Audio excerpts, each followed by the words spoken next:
नमस्कार दोस्तों, हाल चाल भोजपुरी में आप सभी का एक बार फिर से स्वागत है। दोस्तों, trending star hit machine Khesari Lal Yadav ji एक बार फिर से वही करके दिखाए हैं जो हमेशा करते आए हैं। जी हाँ, आपको बता दें, खेसारी जी का आज खेसारी म्यूजिक वर्ल्ड से एक गाना आया है, सैड सॉन्ग होली। मीठा रंग गाना का बोल है, जो कि काफ़ी ज़बरदस्त गाना है। वीडियो क्वालिटी भी काफ़ी ज़बरदस्त है। और आप सभी को याद होगा, खेसारी जी का जब भी कोई गाना आता है यूट्यूब पूरी तरह से कंफ्यूज हो जाता है। एक बार फिर से यूट्यूब पूरी तरह से कंफ्यूज हो गया है।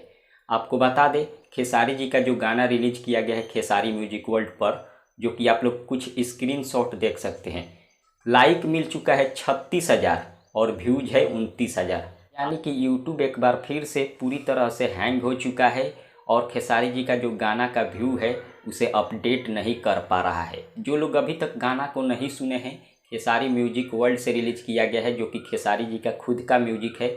आप लोग जाकर यूट्यूब पर सर्च करके सुन सकते हैं। काफ़ी ज़बरदस्त गाना है जिसमें अक्षरा सिंह एक्ट्रेस है। जाकर सुनिए और जो लोग सुन लिए हैं कमेंट के जरिए बताइए गाना कैसा है। मिलते हैं अगले वीडियो में। धन्यवाद।